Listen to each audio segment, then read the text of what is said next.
May nakarating sa atin, okay? Allegedly, na itong Tegi, na cabinet secretary, supposedly hindi natin pag-uusapan kasi take-back na nga. Okay?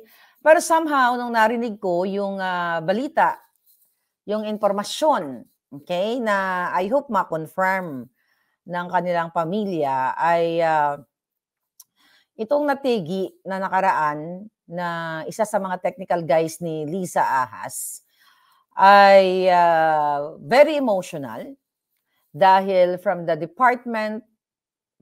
executive department at deputy executive secretary ay tinapon siya dito sa commission as commissioner dito sa Security Exchange Commission. Okay? I'm not saying na 100% siya ay pinainom ng tsurva o whatever. Kasi ayon sa mga ugong-ugong na mga nakakakilala sa kanya, ito ay napaka-healthy na tao.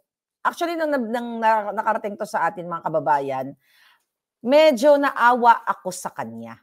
Alright? Medyo naawa ako sa kanya, sa taong ito. Di ba, binoljak-boljak natin siya. Okay? Dahil nga gusto natin magsalita siya at panindigan niya. O ibukelya niya sana yung mga nalalaman niya na si Liza Ahas ay nakipagsabwatan sa Smart Magic. Nung narinig ko ang mga katanungan, okay? Kasi sabi sa atin ng mga taong this information coming sa kanyang mga kaibigan, mga kakilala talaga. Kasi this person, mga kababayan, ay super duper healthy. At nasa prime siya ng buhay niya, 50 plus lang siya. Then, mga kababayan, all of a sudden, tinapon siya ni Lisa Smugs somewhere down the road. Okay? So ngayon, mga kababayan, okay? Ang sa akin lang ay dapat, kasi sa Amerika, ganito yun eh. Kung nanonood kayo na mga, mga forensic, what do you call it? Forensic Files. Okay? I love that show. Okay, ito muna yung nakarating sa atin. Miss Maharlika, baka pwede mong itakel sa iyong vlog na tanungin mo lang, bakit ang instruction daw, okay, okay, na right there and then, ipa-jornog kaagad. Ipa-jornog itong labi nitong nilalang. Alright? Kaya nga yung mga tanong ng mga taong nakapaligid o mga close nitong binabanggit natin na sangkata ng nilalang na ito, I'm not gonna say bad things about him kasi wala na siyang laban. Okay? Wala na siyang laban, although naniniwala ako na malaki ang kasalanan niya sa bayan. Alright? The fact na siya ay nakipagsabwatan. Ganito kasi ang style ng ahas at kuting. Kapag wala ka ng gamit, pwede ka nang ipagurgur. Pwede ka nang painumin ng, kung ano man ang pwedeng pang-impatcho sa'yo. Ngayon, sabi sa akin ng mga palangga, kaya bakit ko nalalaman yung updated? Okay, bakit ko nalalaman yung updated updates? Mga pangyayari from pagbagsak, from pagbagsak daw, papunta sa hospital at yung even sa loob ng ICU and everything, di ba?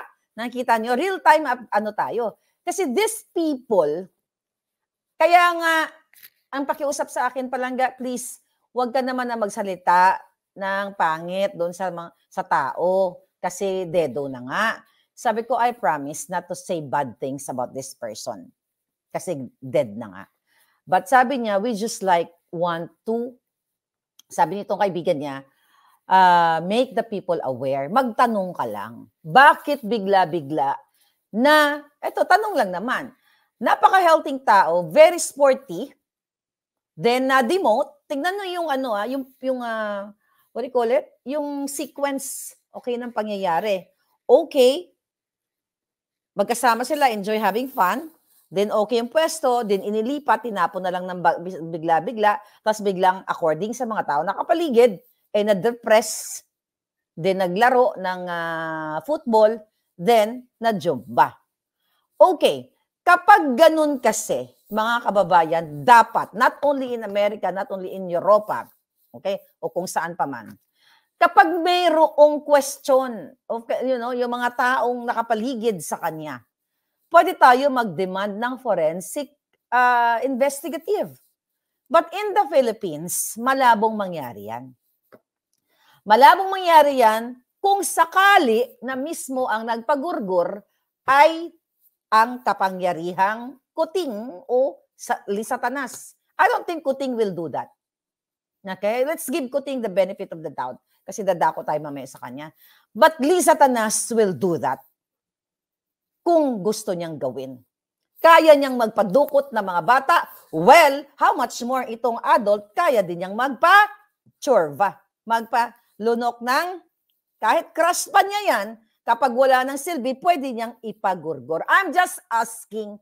So, sabi ni Dance, burn so they can't perform a chemicals test of the body fluids. Wrong, Dance. Why? May napanood ako palangga.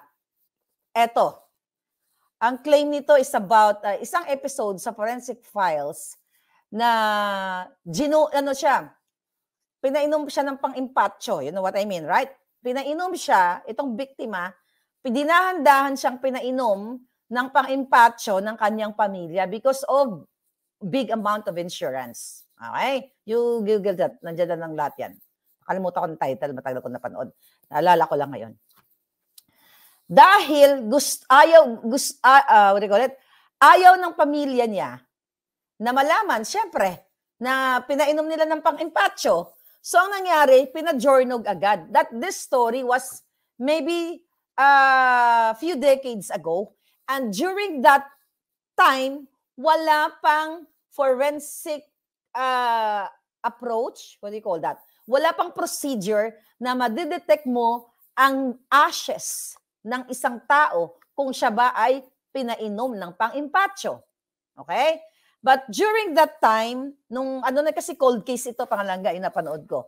Cold case siya. Alam naman sa Amerika, after 10 years, 20 years, 30 years, 40 years, later on, dun talagang hindi nila kinakalimutan yung mga kaso-kaso yan. So, napag-alamanan, based on that forensic science, na yung abo, questionable. Bakit? But of course, the family, I don't think the family will, I don't know, hindi ko alam, hindi ko naman sila kilala eh. Okay? Pero ang question, bakit daw, sabi ng mga nakapaligid na updated doon sa group chat na mga kaklase nitong taong ito, na sabi ko nga, simula pagkabagsak sa ospital, ina-update nila ako at nakikiusap pa nga sila sa akin na wag mo namang nang tirahin ito. Na sabi nga noon, naligaw lang to ng landas. Mabait naman to. Eh ako, syempre naman, bait-bait. The moment na nakipagsabuatan sa kay Lisa, walang bait-bait. But again, I will respect not respect. I will keep my mouth shut. Okay? Not to say bad things kasi dedo na nga. But, gusto lang iparating sa inyo na mga taong nasa paligid na very questionable dahil gusto ka agad ipa-jornog. And the fact, Nilofac, tayong mga Pilipino, I believe he is a Catholic, right? Tayong mga Pilipino, okay? We're not really into cremation eh. We're not really into that. But ako gusto kong ganyan ako. Pero wag yung biglaan. Kailangan munang makita ka ng pamilya mo kung maintindihan mo kung ang pagkadedo niya ay talagang pangit. Hindi mo makita itsura dahil aksidente, warak-warak ang mukha right away, di ba? Kahit ako, yun din ang instruction ko, kung ako man. Papajornog ko kaagad para, hindi na makita yung kalunos-lunos na pangyayari doon sa tao. Pero ayon sa kanyang mga kaibigan, kakampi, very questionable. Kaya ang question is, nilason ba siya? Kung hindi, di ba? Kasi government, appointee siya. Alam nyo, if we have the power, if we have fair and square government, this kind of issue na nire-raise, dapat ito tinututukan ng government for fairness. Meaning, karapatan ng taong bayan, and let's spend the money of the people, our money, para tutukan yung mga ganitong case. Kasi baka nga naman may foul. Baka nga naman pinainom ni, kung hindi man, inutusan ni Satanas, di ba, napainumin ng pang-impat. So you'll never know. Kaya nga, the perfect solution, kung ang ultimate solution kay Kuting, magpulburon test siya, dito sa case na to, na tinatanong ng kanyang mga malalapit na kakilala, the perfect intervention is what? Forensic investigation.